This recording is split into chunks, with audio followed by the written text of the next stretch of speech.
Hello दोस्तों, मेरे कहानी वाले चैनल पे आप सभी का स्वागत है। तो दोस्तों, हमारी आज की कहानी चेतना अग्रवाल जी द्वारा लिखी गई है। समदन जी, आपकी बेटी भी किसी की बहू है। शुभी, तुम यहाँ क्यों बैठी हो? खाना नहीं खाना क्या? लंच ब्रेक होने पर ऑफिस में सब लोग अपना अपना टिफिन लेकर कैंटीन जा रहे थे। शुभी को अभी तक वहीं बैठे देख रीना ने टोक दिया। दीदी, आज मेरा खाना खाने का मूड नहीं है, आप खाइए, फिर कॉफ़ी पीने आ जाऊंगी। शुभी ने सिर नीचे किए हुए ही जवाब दिया। क्या हुआ शुभी, तुम्हारा मन भारी हो रहा है क्या? तबीयत तो ठीक है ना तुम्हारी? कहते ही रीना ने शुभी का मुंह ऊपर उठाया। देखा तो शुभी की आंखों में नमी थी। समझ गई, आज भी तू टिफ़िन नहीं लाई है ना? हम गैर हैं क्या? यहाँ इस ऑफिस में हम सब एक परिवार हैं। एक को तकलीफ है तो सब उसकी सहायता के लिए खड़े हैं। तू प्रेग्नेंट है, इस समय तुझे हेल्दी खाना खाना चाहिए और तू खुद भूखी रहकर अपने बच्चे को भी भूखा रख रही है। चल खड़ी हो, हाथ मुंह धो और हमारे साथ खाना खा। लेकिन दीदी, रोज़ रोज़ ऐसे अच्छा नहीं लगता। शुभी, तूने मुझे बड़ी बहन केवल दीदी कहने के लिए माना होगा, लेकिन मैंने हमेशा तुझे दिल से छोटी बहन माना है। अगर मुझे कोई परेशानी होगी तो क्या तुम मुझे परेशानी की हालत में छोड़कर जाएगी? अब जल्दी कर, बच्चे को इतनी देर भूखा रखना अच्छी बात नहीं। रीना शुभी को लेकर कैंटीन पहुंची तो सबके टिफ़िन खुल चुके थे। केवल उन दोनों का ही इंतज़ार हो रहा था। उन सब ने रूल बना रखा था कि लंच सब एक साथ करेंगे, चाहे किसी का इंतज़ार क्यों ना करना पड़े। अरे वाह, आज तो सबके टिफ़िन में कितना स्वादिष्ट और स्वास्थ्यवर्धक खाना है। मीना पूरियाँ लाई है तो मुकेश जी ढोकला और अंकुरित मूंग और नीना जी तो जवे लेकर आई हैं। नितिन जी के टिफ़िन में भी पुलाव है, रीना बोली। बाई लंच हो तो हमारे ऑफिस जैसा।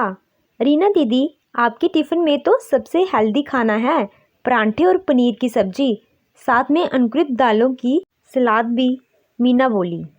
हाँ, मैंने कहा था ना, अब से हम अपने टिफ़िन में कुछ ना कुछ हेल्दी लेकर आएंगे, जिससे शुभी और उसके होने वाले बच्चे को भरपूर पोषण मिल सके।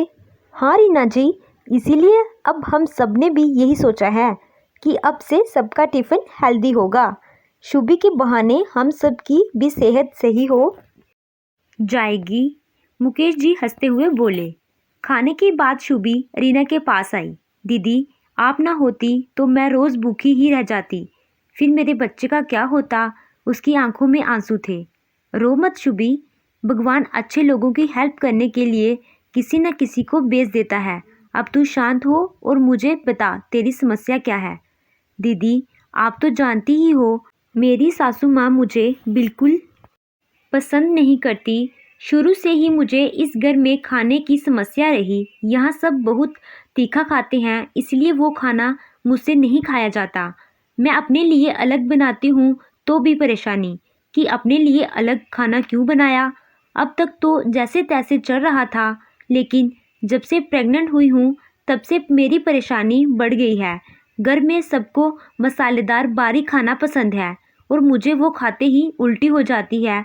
मैं हजम नहीं कर पाती। रोज़ छोले, राजमा, चने मेरे पेट में दिक्कत करते हैं। उस पर सारी सब्जियों में गरम और खड़े मसालों का प्रयोग होता है, जिससे मुझे एसिडिटी बढ़ने लगती है। टिफ़िन में रोज़ ननद, देवर और पति के लिए ऐसी ही चीज़ें बनती हैं। मैं अपने लिए थोड़ा हल्का बनाना चाहती हूँ तो सासू माँ चिल्लाने लगती हैं। मुझे थोड़ी थोड़ी देर में थोड़ा थोड़ा खाने का मन करता है, वह भी बिल्कुल बिना मिर्च, मसालों और हल्के नमक का। आपने एक ही दिन में मेरे खाने का स्वाद महसूस कर लिया। आप सबके टिफ़िन में उसी हिसाब से खाना था और मेरी सास मेरी परेशानी समझना ही नहीं चाहती कि प्रेगनेंसी में मेरे खाने के स्वाद बदल रहे हैं। विशाल से कहा तो उसने मम्मी को समझाने की कोशिश की, तो सासू माँ ने ये कहकर उन्हें चुप करा दिया कि तू तो जोरू का गुलाम है, हमने भी बच्चे पैदा किए हैं, हमारे तो स्वाद नहीं बदले, हमने तो वही खाया जो हमारी सास ने खिलाया। मैं इस समस्या का समाधान नहीं निकाल पा रही हूँ। ऑफिस में तो आप लोग खिला देते हो, लेकिन घर पर वहाँ कैसे भूखी रहूँ? ठीक है, आज ऑफिस के बाद तू मेरे घर चल और जैसा मैं कहूँ वैसा ही करना। रीना की सास शुभी की ननद की सास की अच्छी सहेली थी। ये बात शुभी को पता नहीं थी। जब शुभी उनके घर पहुंची तो वो अपनी सहेली से फ़ोन पर बात कर रही थी। कमज़ोरी की वजह से शुभी को चक्कर आ रहे थे तो रीना ने उसे पकड़कर लिटा दिया। फिर रीना ने अपनी सास को सारी बात बताई और शुभी के पति विशाल को फ़ोन किया।